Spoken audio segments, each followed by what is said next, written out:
Hello, thank you for joining me and welcome. If you're new here, my name is Melissa, and on Mondays we talk metaphysical. So today's metaphysical topic is going to be new moon. I waited purposely to start the moon talks until we came to the next new moon because the new moon is a beginning of a cycle, and I wanted to start fresh in the beginning of a cycle and not just jump in there willy-nilly. I am very connected to the moon as a Cancer. My sign is a water sign, and the moon controls the tides, and you could probably make that connection yourself. Also, me and my daughter have matching moon phase tattoos, so that was a recent thing. If you look at some of my older videos, you can see I don't have it, but it's fairly new. It's only a couple weeks, I think, maybe 3 weeks. Healed up nicely, thanks for asking. So let's dive right into the new moon. So if you're new to embracing the energy of the moon, I'd like to first take you on just kind of like a moon journey, like the phases. So everyone kind of talks about the full moon, and the full moon is a big deal, but honestly, the new moon is an even bigger deal because the new moon is the beginning. It's where you get a fresh start. It's where you start over again. It's a new reincarnation. Think of the moon cycles as this. We start with the new moon. It's complete darkness. There's no moon in sight. You can't see it. Blocked by the earth. You can't see the light of the sun reflecting off of it. So new moon is darkness, and in the dark the stars shine brighter. So I'd like you to keep that in mind for later. So we start off in darkness, just like in life. We start off in darkness. It's dark in there before we enter the world. It's dark. We can maybe see traces of light if somebody shined a flashlight, we start off in darkness, and then as far as we know, we also end in darkness, and in the middle is a peak. So I'd like you to think of the moon phases in that way. We start off in darkness, we build and build and build until we reach a peak, and that peak is the full moon. So the full moon is not the end of the cycle. It's not the beginning of the cycle. It's not even necessarily the best part of the cycle. It's just the peak. That's all it is. It's the middle point where you've reached the maximum potential, and then it starts to wane. So you have the waxing moon up until the full moon, and then the moon is full. You're absorbing that light and that energy, and you are, expressing gratitude for the things that you have built up until that point. And then from that point forward is when you start to release, and you are going back toward that dark state, that coming to an end state. And then we have another new moon. So the new moon isn't just a fresh start, a new beginning. It's also the end of the previous cycle. So think of it that way. We start in darkness, we peak at the fullness, and then we end in darkness again, and then we start the cycle over. And I feel like the moon in its cycle represents life in general for our spirit. Our spirit is never ending, and these are just my opinions. If you disagree, that is totally fine. I bless you anyways. So it is my belief, and the belief of many other people, that our soul does not end. Our soul does not die, just our physical body. And I feel like the moon, maybe the reason I'm so connected to the moon is I feel like the moon represents our soul's life cycle in a shortened span of time. You start in darkness, you build and you work and you peak, and then you start to let go and relax and let go and retire and rest until you're in darkness again, only to be brought back out into the light again. That's how I would like you to kind of envision the moon phases working. Nobody's ever really explained it to me in that way. That's just kind of what I've gathered.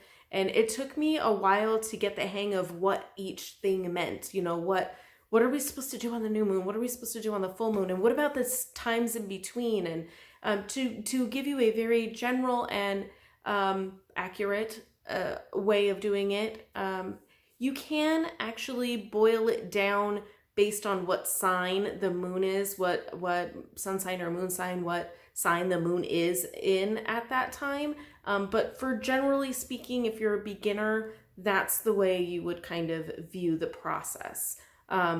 Once you get used to doing like a ritual, you can start diving deeper into what the full moon and the new moon in each sign can represent, because there are some specific aspects that will come to be helpful during that time. So I wrote down some notes because sometimes I just tend to ramble. So the notes keep me on track somewhat. You've seen the other videos, then you know that that's not 100% true.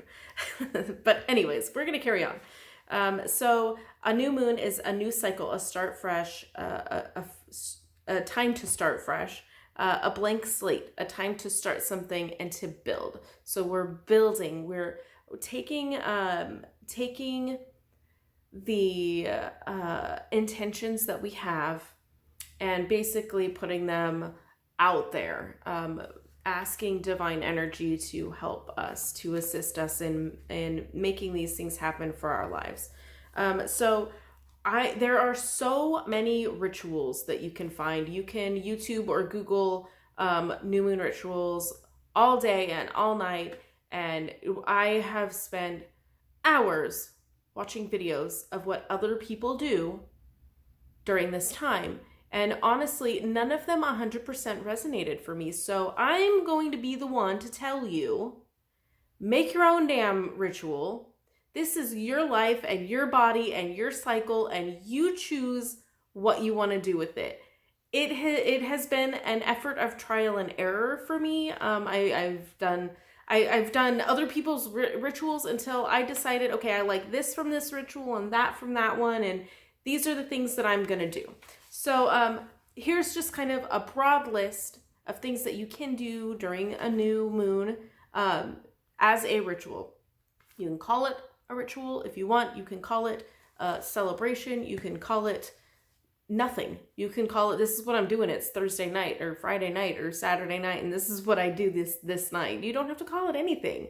I hate labels. Anyways, so some ideas, some suggestions that I have, and feel free to add your own in the comments below. I'd love to hear if you already have a ritual, what you do. Like I said, I've spent hours doing other people's rituals, and I love learning what other people do. So it may be added to my own new moon sequence of events. So a cleansing salt bath for a clean physical slate or a new physical start to your body. A salt bath is physically detoxifying.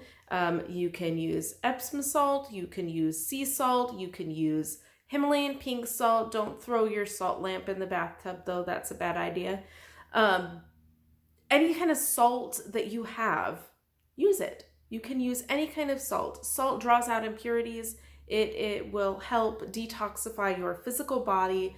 And while you're doing it, you can imagine whatever the heck you want leaving your body, just as long as the intention is there. And that is the most important thing with, I think I say this every Metaphysical Monday, your intention is the most important first step to any ritual or spell or whatever you want to call it, just living your freaking life. Intention is important. What you intend to put out there is just as important as the effort that you're making, and vice versa. We'll get to that later. So a salt bath draws out impurities. You can imagine toxins, like actual physical toxins. If you smoke or you have you overindulge in other activities and you would like a clean start, just imagine the salt bath drawing that out of you. Or any negative energies or ideas or thoughts or anything that you want to get rid of, just feel it pulling it out of your body while you're taking this bath. That would be a cleansing bath for me. Very simple. Writing a list of intentions. If you do decide to write a list of intentions, make sure you are incredibly clear, because that is so important that your intentions are clear. We've seen, like Genie in a Lamp, you ask for $1 million, but they brings you $1 million that's locked in a cage. Something along those lines. Be careful what you wish for. So be very clear. Nothing negative. Don't put an intention. Don't write down an intention. I'm going to stop being such a bitch. Because the universe doesn't hear you or feel you in negative versus positive. It just is. It's not negative or positive. It's not light or dark. It just is. So when you write down being a bitch, then you're not getting rid of anything.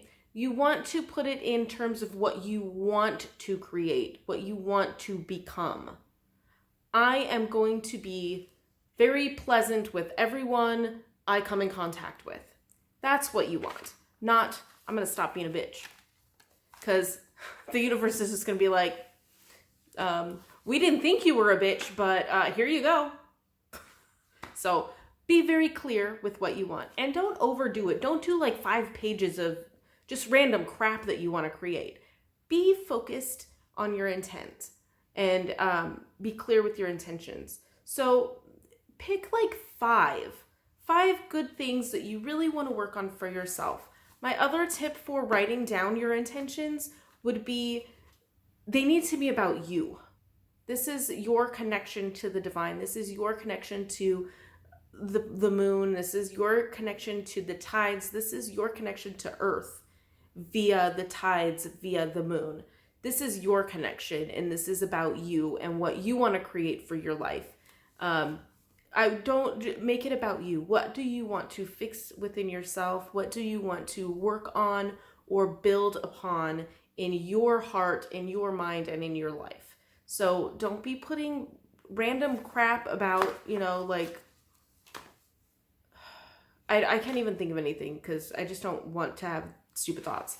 But you get what I'm saying. If you don't understand, ask me and I'll write it down for you in the comments. But I think you get it. Let's see.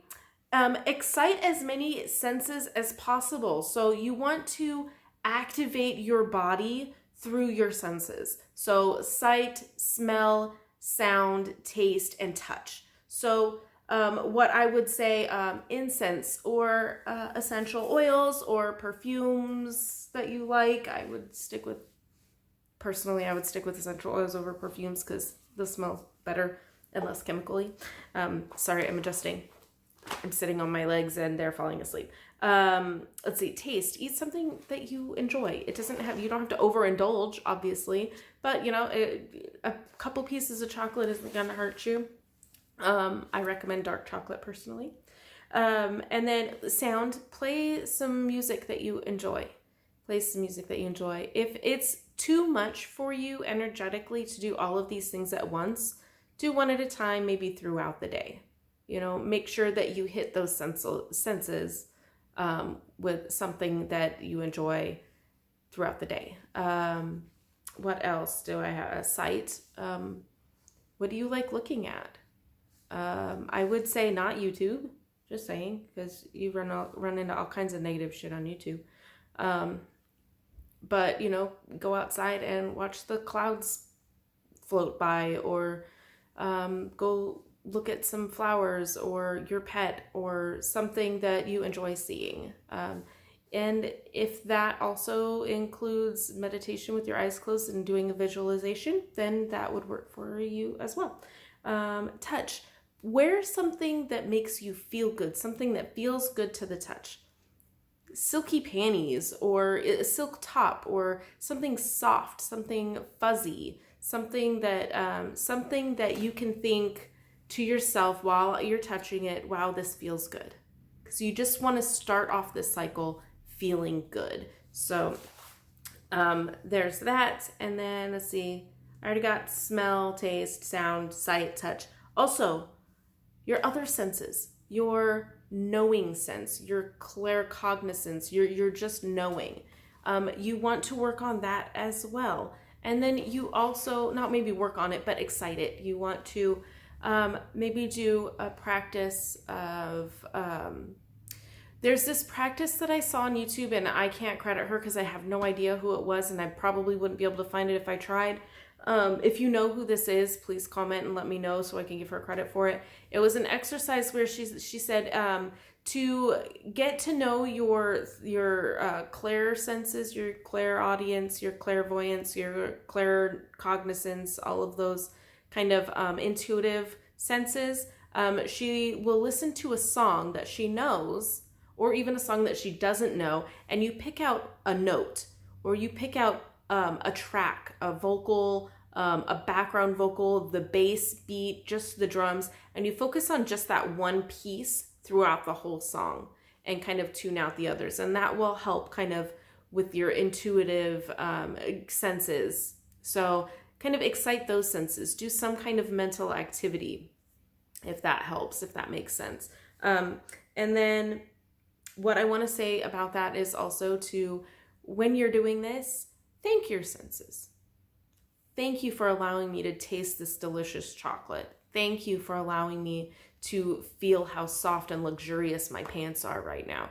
Thank you for allowing me to see such a beautiful color in this flower. I don't think I've ever seen a color so vivid. Thank you.